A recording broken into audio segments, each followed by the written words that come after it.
don't allow other people to control your emotions.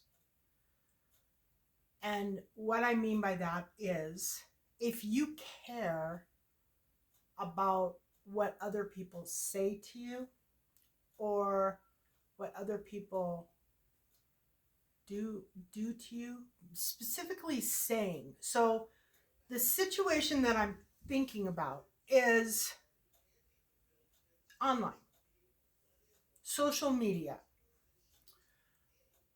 Social media to me is kind of a classroom.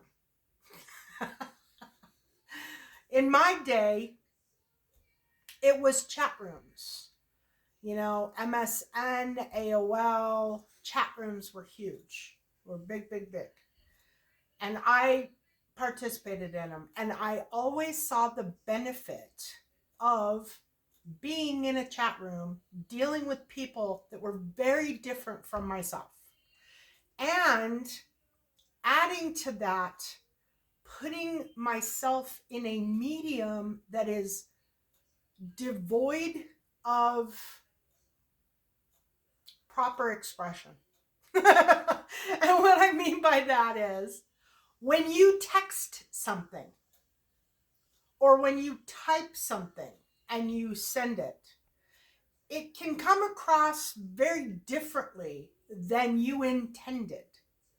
And vice versa. Somebody talking to you, you can feel very differently about what is said. A lot of communication is not just communicating, not just talking to one another. It is a feeling, it's an energy that you have between another person or multiple people and yourself. And tonality. There is a tone. I talked about this before. Come over here versus come over here versus come over here. All mean same exact words, same exact phrase, just means three different things. And when you're doing it online, when you're texting or you're talking in a chat room or you're talking to, some social media platform, that tonality is completely void. You can't mimic that in text. So oftentimes, sarcasm comes across as bitchy or dickish. I mean, it comes across horrible. I'm a very sarcastic person, and I always have been. I have a tendency to find humor in normal, average, everyday human things, including my own things. It doesn't have to be about other people. It's not like I'm poking fun at other people. I'm poking fun at humanity as a whole. But if I put that in text, a lot of times people are just like, oh my God, she is so rude. But if they're talking to me, if they hear my tone, they see my voice, they hear me laugh, they know that I am joking, that it is sarcasm or it is, just poking fun at something, that I'm not being completely serious. So back to chat rooms. I spent a lot of time in chat rooms because I realized very early on when I was doing the chat room thing that I was intrigued by the communication barriers, and I was intrigued by um, all the different people that I came into contact with. And I had a very big, very successful chat room on MSN at one time. And that was quite the experience. Um, and it ended because they ended MSN chat. But uh, chat rooms are kind of a thing of the past. I think now they have Pal Talk, and you can go into those, and they have a few chat servers here and there. But for the most part, now it's like, Twitter, social, through social, uh, just Facebook, Instagram, those types of things. And it's not the same level as when I was in chat rooms. In chat rooms, it's a little quicker, a little faster, and the lack of communication becomes a bigger problem quicker. Anyway, in these chat room situations and often in social media, you see people constantly getting upset about something. Okay, first of all, the clear problem here is that somebody has a wound somewhere that they have not dealt with. That is the core, is a lack of healing. If you are going on social media and you're getting upset about something that somebody else is expressing or somebody else is saying, and you don't agree with it, and you get angry about it, you are displaying a wound. You're displaying,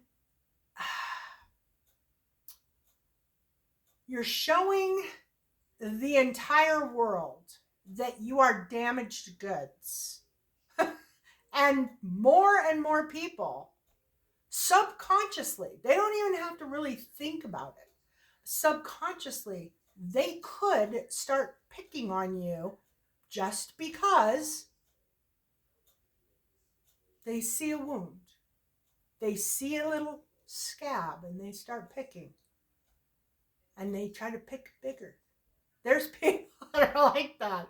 They like to try to instigate, try to knock somebody off their center, try to create drama to see how much the person can handle.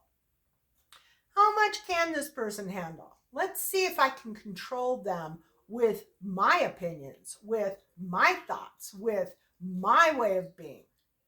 I will just poke their buttons and make them my puppet.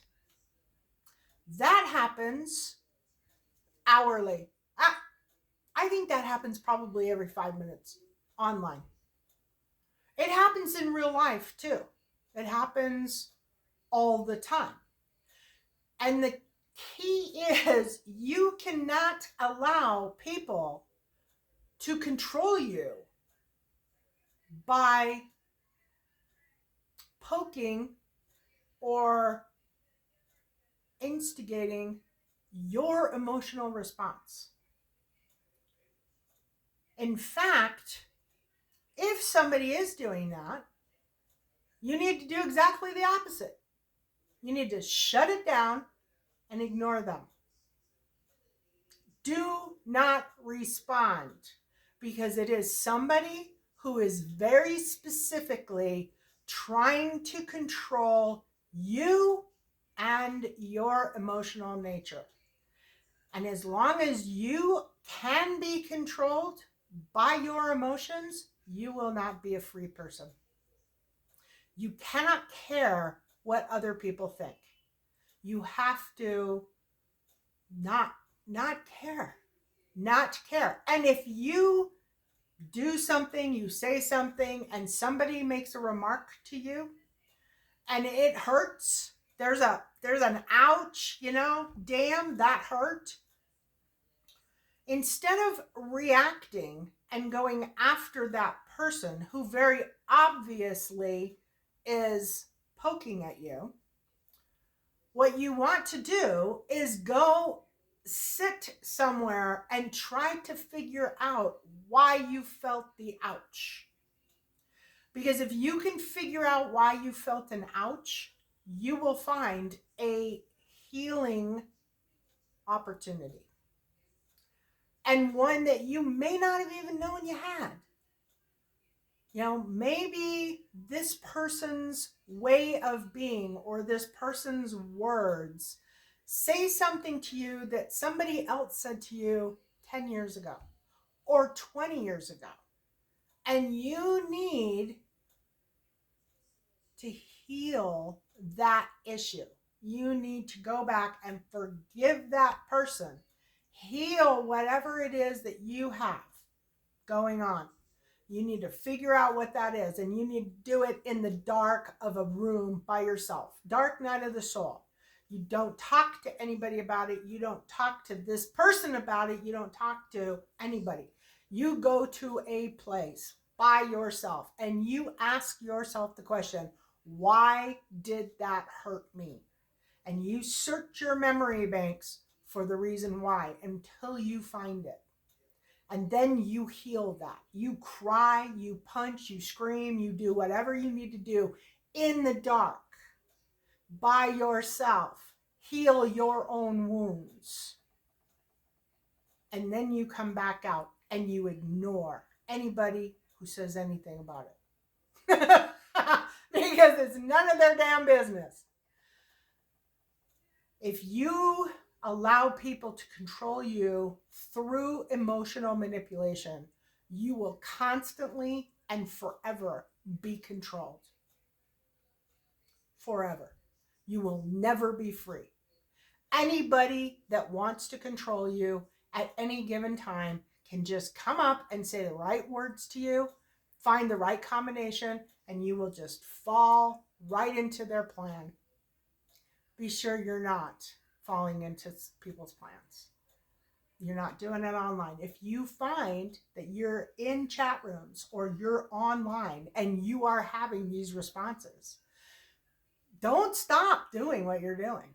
Do not run away. Do not say, obviously, this is not for me. Obviously, this is for you. Obviously, this is something you need to learn. Obviously, this is something you need to do. And you need to keep doing it until you don't feel anything about it. And nobody can push your buttons. Love and blessings.